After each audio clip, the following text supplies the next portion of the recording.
Okay guys, trying to do a driving video here. There's been a little bit of questioning about what we did with the 4L80E.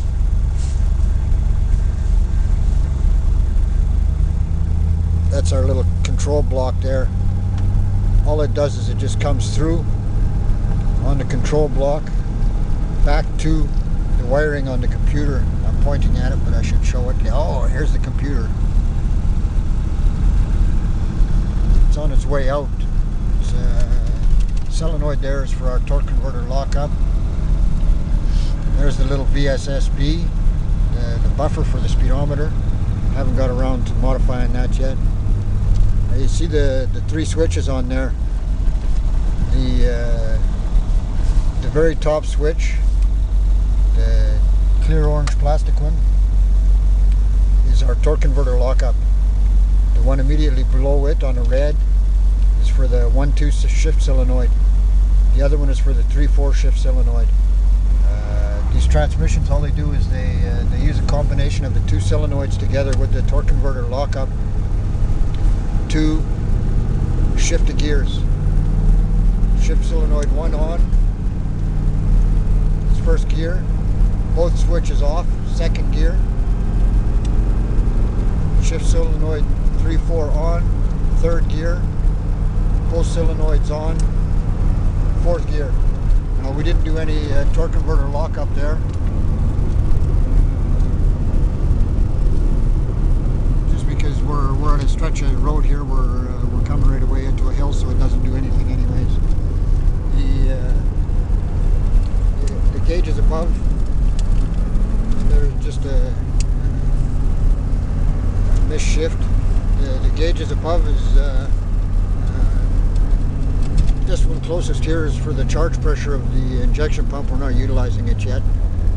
And the one next to it is for the transmission line temperature or line pressure to control the shifts. We're looking at doing a rheostat in it to have a variable resistance so that we can actually play with and find where we can have nice smooth shifts, and also to have the line pressure higher in the transmission in order to be able to pull with it. So far, just letting it free run with the transmission being in a fault mode, because we have a lot of stuff cut off in there now. We have a lot of stuff cut off going to the transmission control module. In the free mode, it kind of defaults to being high line pressure. So coming first to second gear is a pretty stiff shift. With this method of shifting, we don't have any more problem with the transmission hunting for a gear, or going in and out of lockout, or not having a fourth gear. Everything is very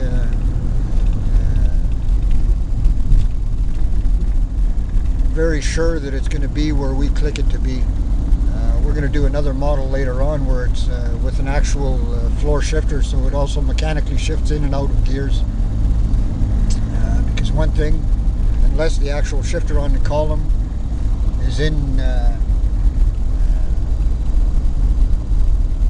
overdrive range, we cannot go into overdrive with it. Or if it's not in first gear range, or second gear range for that matter, we cannot use the actual transmission, therefore the engine braking when slowing down, coming down on hills. So if we use an actual shifter with limit switches or electric eyes on the shifter, we'll be able to shift it like that, and we'll be able to have first gear, second gear, where it actually gives us the engine braking that we want to have when we're coming down hills. Right now we can get it by shifting the solenoids into the position where they should be, and bringing the column shift down to either second gear for a second gear lock, or first gear for a first gear lock.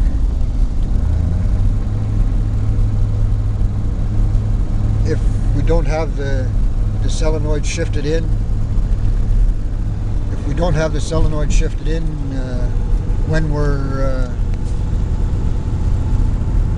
starting off, it'll try and start off in whatever gear that it wants to be, or whatever gear that it that is shifted to.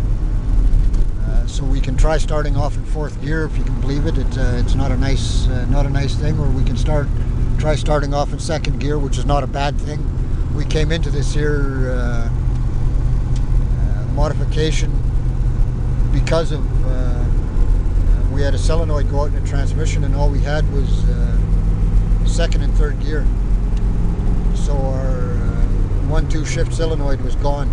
And all we had was the 3-4 shift solenoid, but both solenoids off. You have 2nd gear, 3/4 shift solenoid on, have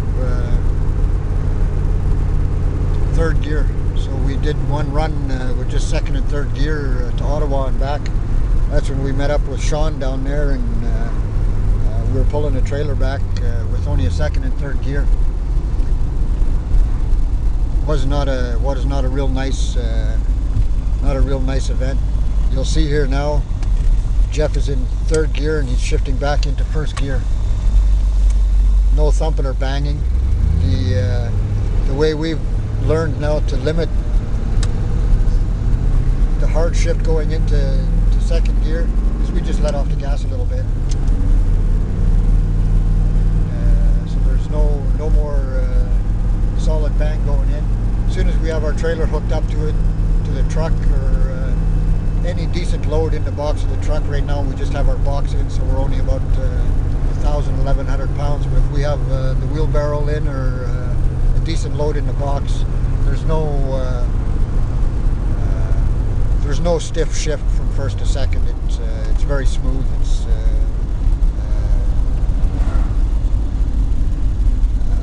Our line pressure, we've been running pretty close since we started snipping wires in there to being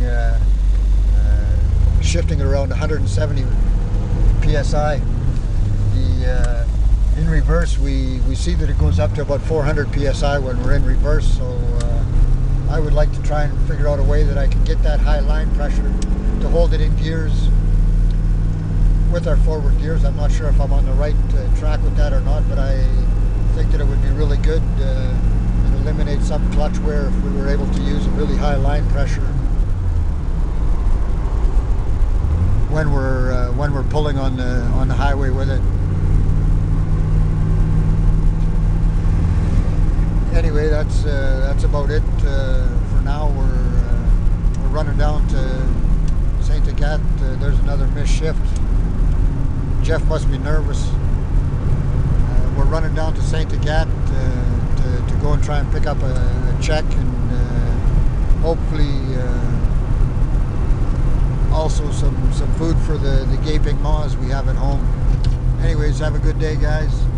It gives you an idea of how quiet it is here now with the new exhaust on. There's really no droning in the truck at all. Anything you want to add, Jeff? It's winter here. Winter it is. Have a good day, guys.